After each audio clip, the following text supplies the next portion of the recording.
భక్తి చైతన్యం ప్రేక్షకులకి స్వాగతం, సుస్వాగతం.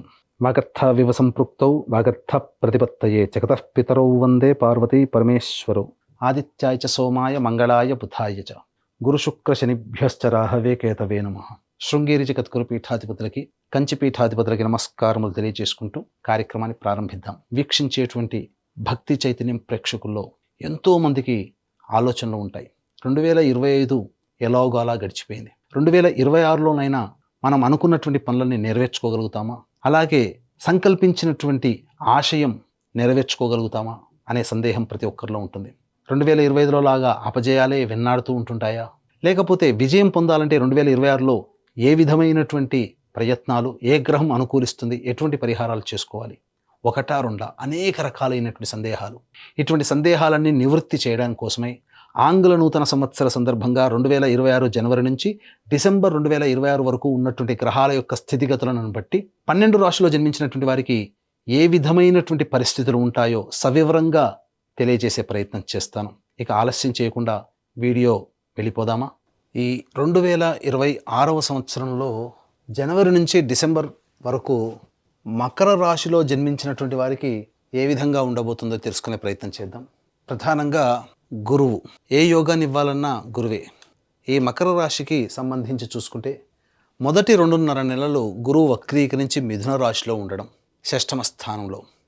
దీని ప్రభావం వలన వక్రీకరించినటువంటి కారణం చేత యోగించేటువంటి ప్రభావం ఎక్కువగా ఉంటుంది.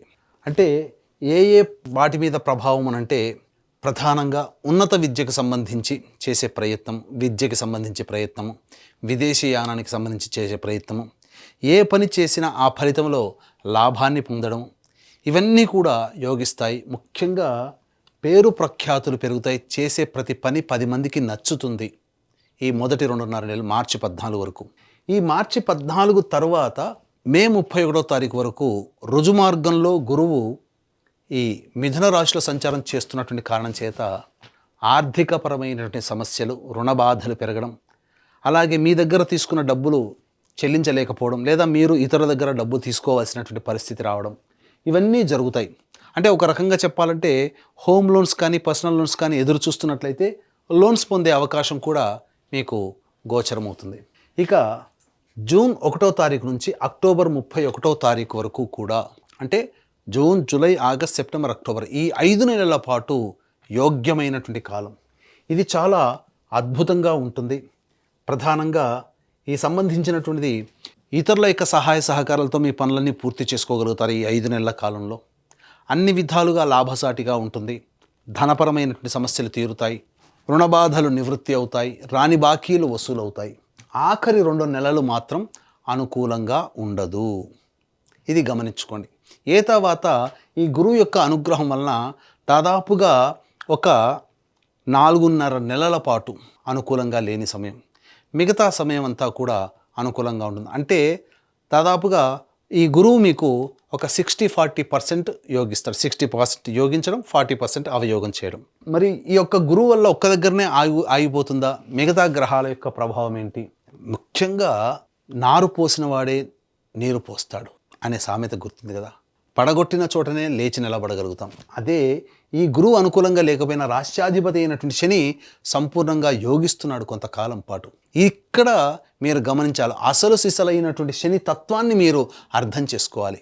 కష్టపడే తత్వము, నిజాయితీగా ఉండే తత్వము, ముందుకు ధైర్యంగా సాగే తత్వం కనుక అలవర్చుకుంటే ఈ మకర రాశి వారు పొందే అదృష్టం ఇంత అంత అని చెప్పడం కాదు, అన్ని విధాలుగా యోగదాయకంగా ఉంటుంది. ఎందుకంటే జూలై 26వ తారీఖు వరకు శని తృతీయ స్థాన సంచారము చేత యోగకరుడుగా ఉండడం, తదనంతరం జూలై 26 నుంచి నవంబర్ మరియు డిసెంబర్ 10వ తారీఖు వరకు వక్రగమనము చేత ఏలినాటి శని దోష ప్రభావాన్ని కూడా కలగచేస్తున్నాడు. ఇక్కడ ఇది మీరు గుర్తుపెట్టుకోవాలి. ఈ సమయం అంటే ఒక సందర్భంలో గురువు యోగించట్లేడు కానీ శని యోగిస్తున్నాడు, కష్టపడడం. ఒక సందర్భంలో కష్టపడినా ఫలితం దక్కకపోయినా దైవాన్ని నమ్ముకుంటే, దైవ ఆరాధన, దైవ ప్రయత్నం కనుక చేసుకుంటే తప్పకుండా మీకు యోగాన్ని కలగచేస్తుంది అనేటువంటి యొక్క సందేశాన్ని మీకు ఈ యొక్క మకర రాశిలో జన్మించినటువంటి వారికి గురుగ్రహం ఇవ్వబోతుంది. ఇది యోగదాయకంగా అని చెప్పవచ్చు. ఇక విద్యార్థులకి ప్రధానంగా మొదటి 2.5 నెలలు కష్టపడితే ఆ తదనంతరం మే వరకు ఉండేటువంటిది అక్కడ గడ్డు కాలంలో ఈ కష్టం మీకు ఉపయోగించబడుతుంది. కాబట్టి బాగా కష్టపడితే తప్ప సరైనటువంటి ఫలితాన్ని పొందలేమని ఈ యొక్క గురువే మనకు తెలియచేస్తుంది.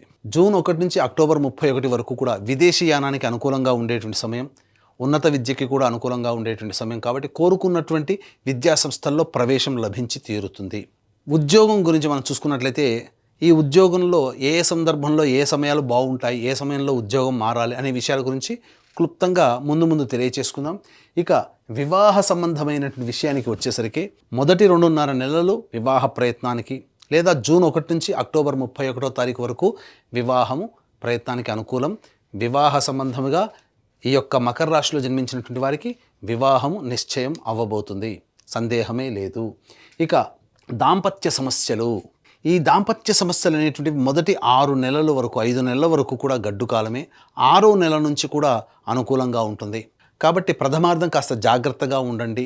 ఎటువంటి పొరపచ్చాలు ఆవేశాలకి లోను కాకుండా సంయమనం పాటించినట్లయితే జూన్ నుంచి అన్నీ సర్దుబాటు చేసుకుంటాయి, దాంపత్య సమస్యలు తొలగిపోతాయి. ఇప్పటికీ విడిపోయి కలవాలనుకునే వాళ్ళు జూన్ తర్వాత ప్రయత్నాల్లో మీరు సఫలీకృతులు అవుతారని చెప్పవచ్చు. ఇక ఆరోగ్య విషయంలోకి వచ్చేసేసరికి ప్రధానంగా ఇటు ఏప్రిల్ మే మంత్, మార్చి 15వ తారీఖు నుంచి ఏప్రిల్ అండ్ మే మంత్ వరకు గురువు అనుకూలంగా లేడు. కానీ ఆయుష్కారకుడైనటువంటి శని అనుకూలంగా ఉన్నటువంటి కారణం చేత ఎటువంటి అనారోగ్య సమస్యలు వచ్చినా తట్టుకొని నిలబడగలుగుతారు.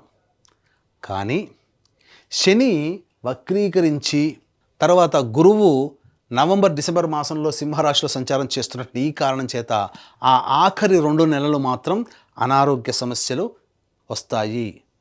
గడ్డు కాలమే ఆరోగ్యపరంగా అని చెప్పవచ్చు. కాబట్టి జాగ్రత్తలు పాటించండి. ముఖ్యంగా ఫుడ్కి సంబంధించినటువంటి ఆరోగ్య సమస్యలు ఉంటాయి. కాబట్టి ఫుడ్ని కంట్రోల్ అనగా డైట్ కంట్రోల్ కనుక చేసుకుంటే మంచి జరిగేటువంటి అవకాశం ఉంటుంది. ఇక సంతానపరంగా కనుక చూసుకున్నట్లయితే ఈ యొక్క మకర రాశిలో జన్మించినటువంటి వారికి సంతాన యోగ్యత ఉంది, సంతానవంతులవుతారు. జూన్ నుంచి అక్టోబర్ మధ్యకాలంలో సంతానము కలుగుతుంది. మొదటి 2.5 నెలలు కూడా కన్సీవ్ అవ్వడానికి అవకాశం ఉంది. రాజకీయమైనటువంటి సంబంధించి చూసుకున్నట్లయితే రాజకీయ పలుకుబడి అనేటువంటిది ఉంటుంది ప్రయత్నం చేస్తే. కానీ పెద్దల యొక్క అండదండలు లేని కారణం చేత ఆ పలుకుబడి పేరుని మాత్రమే తెస్తుంది తప్ప మీకు ఉపయోగపడే విధంగా మీకు పదవి అనేటువంటిది ఉండదు. కాబట్టి అందరితో కలుపుగోలుగా ఉండండి, కానీ ధనాన్ని ఖర్చు పెట్టి మీరు ప్రయత్నం మాత్రం మీరు చేయకండి. ఆశించి భంగపడడం తప్ప ఇంకా వేరే ప్రయత్నం ఉండదు. కాబట్టి జాగ్రత్తగా పాటించండి. ఇక వ్యాపారానికి సంబంధించినటువంటిది కనుక వచ్చినట్లయితే ఎడిబుల్ ఆయిల్స్, అలాగే ఆటోమేటివ్ రంగము మరియు గ్రౌండ్ ఆయిల్స్ అనగా కిరోసిన్, పెట్రోల్, డీజిల్ లాంటి వ్యాపారంలో ఉన్నవాళ్ళు, చర్మ మరియు తోలు సంబంధమైన వ్యాపారస్తులు, ఇనుము సంబంధమైనటువంటిది ఇటుక, మట్టి, ఇసుక సంబంధించినటువంటి వ్యాపారస్తులు, ప్లాస్టిక్ ఇండస్ట్రీస్లో ఉన్నటువంటి వాళ్ళకందరికీ కూడా జూలై వరకు కూడా అద్భుతంగా ఉండబోతుంది. వాళ్ళ యొక్క వ్యాపారము అభివృద్ధి బాటలో ఉంటుంది. తదనంతరం కొంత కుంటుబాటుతనం తప్పదు. ఇక మరీ ముఖ్యంగా వ్యాపార విస్తరణ జూలై లోపల చేసే ప్రయత్నం చేసుకుంటే మంచిదని గమనించవచ్చు. ఇక ఈ సంబంధించినటువంటి restaurant, hotel business, general stores, tiffin centres, road side vendors, అలాగే తీర్థయాత్రలు, దైవ సంబంధమైనటువంటి వృత్తులు, వ్యాపారాల్లో ఉన్నటువంటి వాళ్ళు, కళాశాలలు, విద్యా సంస్థలు నడిపేటువంటి వాళ్ళు, బంగారు వ్యాపారస్తులు, ఎఫ్ఎంసీజీ ఫుడ్ సంబంధించినటువంటి వ్యాపారంలో ఉన్నటువంటి వాళ్ళకి మొదటి 4-5 నెలలు అనుకూలంగా ఉండదు. జూన్ నుంచి అక్టోబర్ వరకు అనుకూలంగా ఉంటుంది.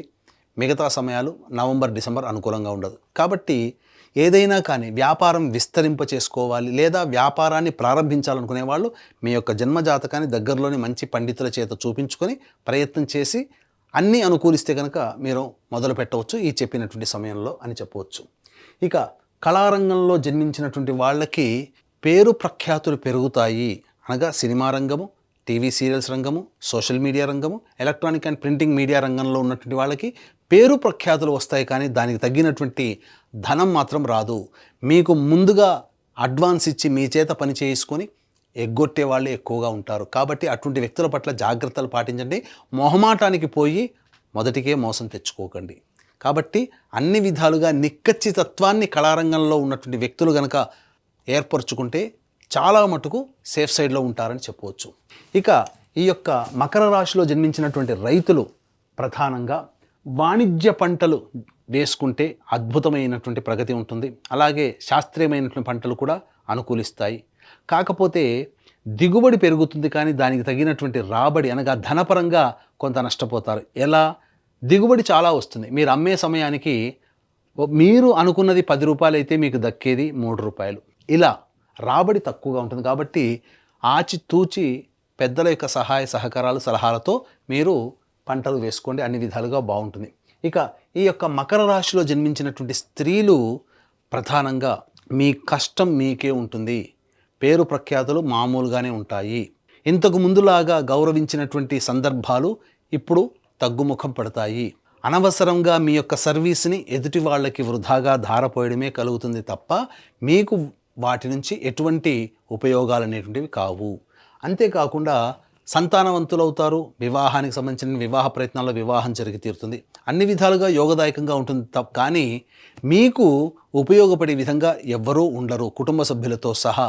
కాబట్టి నిర్మోహమాటంగా వ్యాపారానికి సంబంధించినటువంటి ప్రయత్నాల్లో ఉన్నటువంటి వాళ్ళు ఎవరికి కూడా డబ్బులు అప్పుగా ఇవ్వకండి. ఇచ్చినట్లయితే మళ్ళీ తిరిగి తీసుకోవడం కష్టతరం అవుతుంది. ధనాన్ని నష్టపోయే అవకాశాలే ఎక్కువగా ఈ మకర రాశిలో జన్మించినటువంటి స్త్రీలు పొందుతారు. ఆరోగ్యపరంగా జాగ్రత్తలు పాటించండి. మోకాల నుంచి పాదాల వరకు సమస్యలు అధికంగా ఉంటాయి. శస్త్రచికిత్సలు జరిగే అవకాశాలు ఈ యొక్క మకర రాశిలో జన్మించినటువంటి వారికి గోచరమవుతున్నాయని చెప్పవచ్చు. ఇక ఇంతకుముందు చెప్పుకున్నాం కదా, ప్రధానంగా ఈ యొక్క మకర రాశిలో జన్మించినటువంటి వారికి ఉద్యోగ సంబంధమైనటువంటి విషయాలు ఏ విధంగా ఉండబోతున్నాయి, ఏ సమయంలో చేసుకోవాలనేటువంటి విషయాన్ని మనం గమనించుకుందాం. ఇక ముఖ్యంగా ఈ యొక్క మకర రాశిలో జన్మించినటువంటి వారు మార్చి 14 నుంచి ఏప్రిల్ 13వ తారీఖు లోపల ప్రయత్నం చేయండి, ఆ సమయం. ఇక తదనంతరం జూన్ 15 నుంచి జూలై 15 మధ్యకాలంలో ఉన్నటువంటి సమయం, అలాగే సెప్టెంబర్ 17 నుంచి నవంబర్ 15వ తారీఖు వరకు ఉన్నటువంటి సమయం ఉద్యోగ సంబంధంగా. మళ్ళీ చెప్తున్నానండి, మకర రాశిలో జన్మించినటువంటి వారికి మార్చి 14 నుంచి ఏప్రిల్ 13వ తారీఖు వరకు, అలాగే జూన్ 15 నుంచి జూలై 15వ తారీఖు వరకు, సెప్టెంబర్ 17 నుంచి నవంబర్ 15వ తారీఖు వరకు ఉన్నటువంటి సమయమే ఉద్యోగస్తులు నూతన ఉద్యోగం మారడానికి, నిరుద్యోగస్తులకి, లేదా ఉన్న సంస్థల్లో అభివృద్ధిని అనగా ప్రమోషన్ పొందడానికి, లేదా కొత్త సంస్థల్లో ఉద్యోగం వెతుక్కోవడానికి అనుకూలమైన సమయం. మిగతా సమయాలు అనుకూలము కావు. ప్రయత్నం చేసి భంగపడి ఇబ్బందులు పడడం తప్ప వేరే ఫలితము లభించదు. ఇక ఈ మకర రాశిలో జన్మించినటువంటి వారికి మార్చి వరకు కూడా ఎలాగో గురువు అనుకూలంగా లేడు కాబట్టి ఈ కారణం చేత సందర్భంగా కుజుడు కూడా అనుకూలంగా లేడు. కుటుంబ సభ్యుల మధ్య వాగ్వివాదాలు పెరుగుతాయి. ఏప్రిల్ నెలలో కుజుడు యోగిస్తున్నాడు, తద్వారా నూతన వ్యక్తులు పరిచయం అనేటువంటి జరుగుతుంది.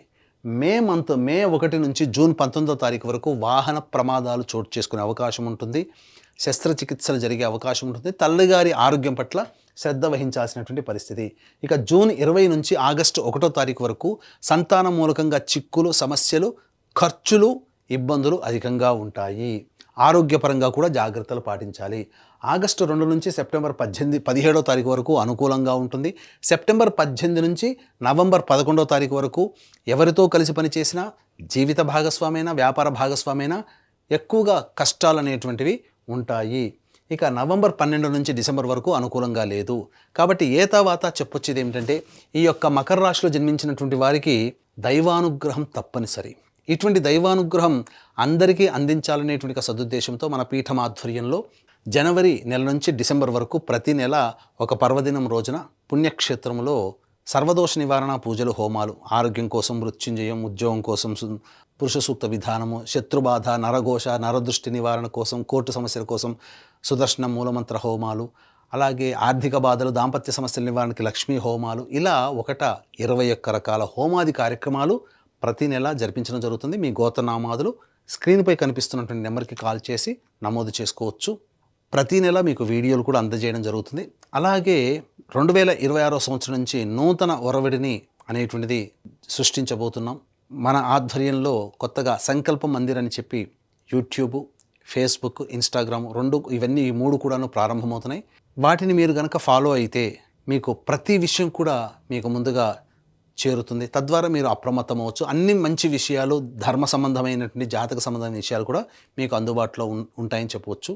ఇక తర్వాత దైవానుగ్రహం ఈ యొక్క మకర రాశిలో జన్మించినటువంటి వారు పొందక తప్పని పరిస్థితి. కాబట్టి ఇటువంటి మకర రాశిలో జన్మించినటువంటి వారు ప్రధానంగా దైవానుగ్రహం పొందడం కోసం గురువారం రోజున దత్తాత్రేయ చరిత్ర పారాయణం ప్రారంభించి బుధవారానికి ఒక పారాయణం సమాప్తం చేయండి. ఈ విధంగా ఒక పారాయణం సమాప్తం చేసే లోపల మీ సమస్యకి పరిష్కారం లభిస్తుంది. లేదు ఇప్పుడు చెప్పినటువంటి సమస్యల కంటే ఇంకా ఎక్కువగా సమస్యలు ఎదుర్కొంటున్నారు అని అంటే మీ యొక్క జన్మజాతకంలో నడుస్తున్నటువంటి గ్రహ దశాంతర దశల యొక్క ప్రభావాలు. కావున దగ్గరలోని మంచి ఉపాసనా పరులైనటువంటి జ్యోతిష్యుని సంప్రదించి వారి సలహాలు సూచనలు పాటించినట్లయితే మరింత మెరుగైనటువంటి జీవితాన్ని పొందుతారని తెలియచేయవచ్చు. చూశారు కదా భక్తి చైతన్యం ప్రేక్షకులారా, ఈ వీడియో కనుక మీకు నచ్చినట్లయితే లైక్ చేయండి, షేర్ చేయండి, సబ్స్క్రైబ్ చేయండి. మీ యొక్క విలువైన కామెంట్ని పొందుపరచండి. సర్వం శ్రీ ఉమామహేశ్వర పరబ్రహ్మార్పణమస్తు.